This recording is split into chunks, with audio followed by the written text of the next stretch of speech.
Claude, let's come to you first.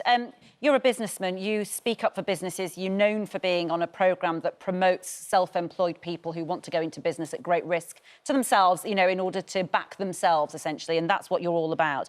So why is it in this circumstance that you aren't on the side of Andy Burnham, who basically just wants more money to help exactly those people that you've championed your whole life? I don't look at this as being on one side or the other. I just think that we're in a difficult, perilous situation, and the government, in my view, are doing all they can within the terms of their agreement to do all they can for everybody. I think that Andy Burnham and others need to learn the art of negotiation, and had they done so, I think they'd have come off better. My view is that Andy and others may be grandstanding on this matter, and it's too important to do that. What they should be doing is accepting what the government say, albeit it's not going to help everybody. Some people are going to be disenfranchised inevitably.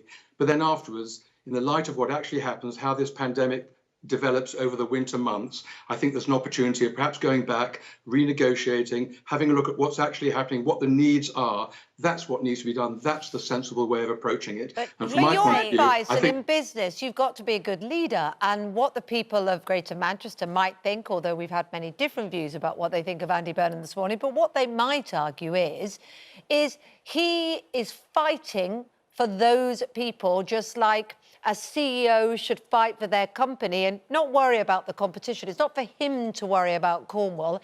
He has to fight for the best for those people that are suffering in his area. And so he did just that.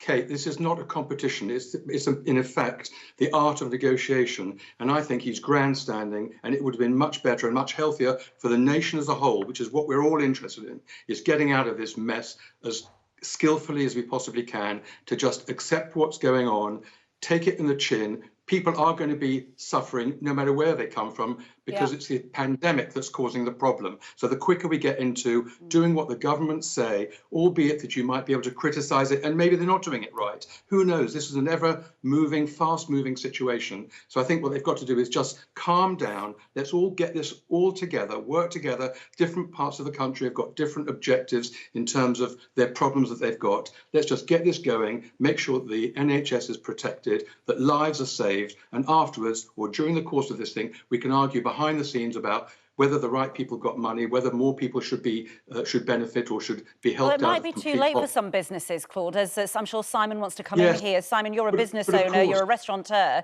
in that very area that is now going to go into a strict lockdown from, you know, midnight on Friday morning, essentially. You've heard what Claude Littner has said there. What's your response to that? Take it on the chin, get on with it, and let's get this crisis, let's get through the crisis and deal with the fallout afterwards. I think that's a very insensitive view, if I'm honest. You know, people in this industry are low paid. You know, by the nature of it, the margins are tight. People can't afford to live off 66% of their earnings. It's just not feasible. You know, all we want to do is have the ability to work safely, which is what we're doing. They've asked us to work safely. We've done everything that the government has asked. We're still doing that. We're still deemed a safe, viable business. But with restriction after restriction after restriction, you know, we can't continue to work in this way. Those restrictions, they would argue, are there because, despite you doing everything by the book, doing everything that's been asked of you, numbers are still going up, and evidence points to the fact that numbers go up where people mix. And unfortunately, your business involves people coming together.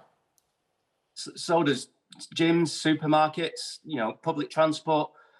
We're one of the few industries that is actually governed by health and hygiene, and we're the best at it. You know, if it's not safe for us to go and work, then close us down and give us the right support. You know, hospitality wants to work safely. It wants to help the government. It wants to save lives. If we are the problem, evidence it factually, not to suit the agenda, and fund us and look after the people that need looking after. Do you support Andy Burnham's standoff? Do you support Andy Burnham's standoff? Yeah, completely. I'm 100% behind Andy. He's doing what's right, not just for Manchester. This isn't a north-south thing. He's doing what's right for people that work in industries like mine, where you just can't survive off 2/3 of your income. It's just not feasible. Let's talk to David King, Professor Sir David King. Is there, obviously the frustration is there. Is there evidence that local tier 3 lockdown like this will curb that, you know, the heat map that we saw. And if it works for one area, should the whole country go into it to completely put the brakes on it? Oh, we can't hear you. I think, Professor Sir Dave King, if you can just click the unmute your mute business. button. We had that mute button there for Sean Reid. There you go. There you go. Yes, yes, yes. Please, just start from the beginning, because we just missed what you were saying. Yeah, we don't actually yet know how effective the stage 3 is going to be. But what I do want to say to you is, first of all, let's just take a look at current expectations on hospital admissions. We know that in 2 weeks' time, the people who were detected yesterday with the disease, those will produce the people who go into hospital. So we can calculate accurately 20,000 new hospital entrants are already baked into the system across England today, and about 2,500 of those will die. It's increasing at a rate of doubling every 2 weeks, which means that in 2 weeks' time, if we do nothing, we're going to have 40,000 new hospital entrants and about 5,000 further new deaths. That's the situation we're in without a form of a lockdown. The problem with those figures, Professor King, is that you say a national lockdown will be helpful, but then the Deputy Chief Medical Officer, Jonathan Van Tan, says, actually, no, it won't be helpful. So everyone's looking at the same figures and interpreting something different. And that's what people who are thinking about livelihoods as well as their lives find hard to manage. Right. So let me just very quickly say to you that is completely wrong. Not that I'm looking at the same figures and interpreting them differently. Let's look at different countries around the world. Britain is in that little group where the impact is largest in terms of number of deaths so far per head of population, and where the impact on our economy is the worst. We're in that very small group of large nations. Just to be clear, though, those weren't my views. They were the views of the Deputy Chief Medical Officer. So he is completely wrong, is he? I'm just trying to respond to what the Deputy CEO said. So what we need is a 2 to 3 week circuit breaker so that we can stop this in its tracks as quickly as possible. And we've been supporting Sage, who said this now almost a month ago. We could have saved already a large number of deaths if we'd done that. And we could return to a situation where business can operate properly. And let me explain why.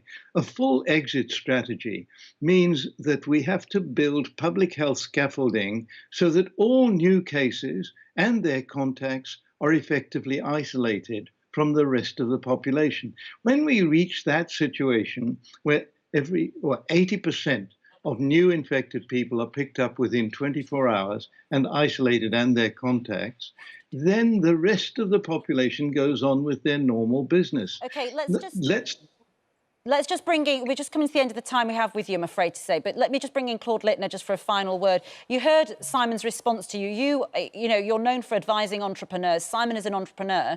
You have very differing views. Claude, what would your advice be to Simon, should he seek it, on how to get through this pandemic without the support that he says he needs, the financial package that the government has failed to give Andy Burnham, the 65 that he really wanted to help people like Simon? What would your advice be to Simon this morning? Well, the first thing is I'm very sympathetic to Simon in spite of what he's had to say. I understand that small businesses are struggling beyond struggling. And of course, that has an impact for their employees. But I think that we're in a situation where it's an ever-changing, dynamic situation. I think you've got to just suck it up. It's horrible, it's difficult, it's impossible. You've just got to do it. And hopefully we're going to get through this very, very quickly. Your businesses will still be intact, and hopefully you'll be able to suck it up mean if you have no savings, income, and your business is closed? Horrific. Is that what I'm supposed to tell my team when I can't pay them? Suck it up. Yeah, yes, you don't have to say it in those terms, OK? But the point is, I'm being realistic here. It's a very difficult situation. What you have to do is do the very, very best you can for yourself, for your staff, for your families, and just stay safe. Which is what we've been doing since March.